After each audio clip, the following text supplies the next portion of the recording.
As the campaign season gears up, the tendency of Kenyan politicians has been that of bags full of promises and goodies. The same played out in Western Region over the weekend as two coalitions pitched camp in the four counties of Kakamega, Busia, Bungoma and Trans Nzoia. Kila Mkenya ambaye amehitimu umri ya miaka 18 apewe nafasi ya kupata kazi pale ambaye ataweza kupata riziki yake. At this particular time, when Kenya is going through a transition, this country needs a safe pair of hands. The Western Region, where CORD and Amani coalitions were battling for the 1.4 million votes, has suffered a great deal economically.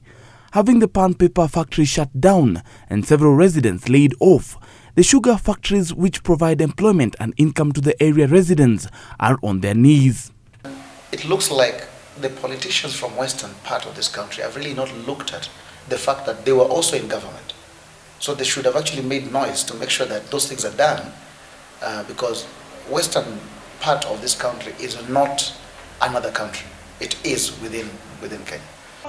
On the podiums, they will give ideas that seem appealing to the voters, but no one seems to be answering the question, how will this be done? Sisi tuna mbinu ya kuona kwamba uchumi inapanuka na kazi inafanyika.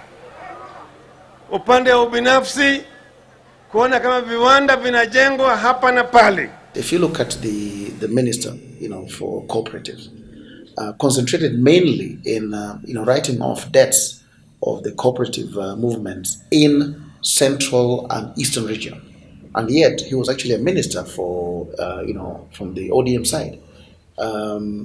They didn't really concentrate on writing off debts in things like the sugar outgrower companies that would then ease the burden of the farmers, the sugarcane farmers.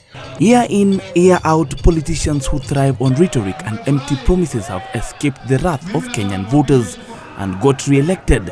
It is a season that they return to the masses again, banking on the hope that Kenyans have forgotten their empty promises. The only way the people can actually put leaders to account is to say, we want this devolution done and done yesterday, so that by the time we actually come to have a new government in place, the people on the ground will actually be implementing what they really want, their priorities first.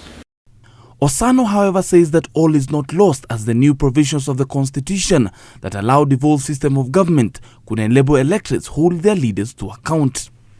Creativity is not enough. If you have innovative and creative ideas, you need the requisite power to implement those ideas. And in Kenya, before, we had an imperial leader as a president who would actually say, don't do this, and then it's not done.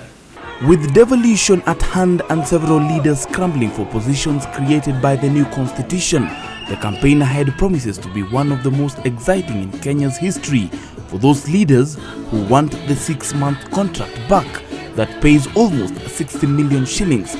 The test is not complicated. It starts with a question: what in terms of human constituency development can you show after the 5 years you were given since 2007? For JSO at 7, I'm Shem Uluchiri.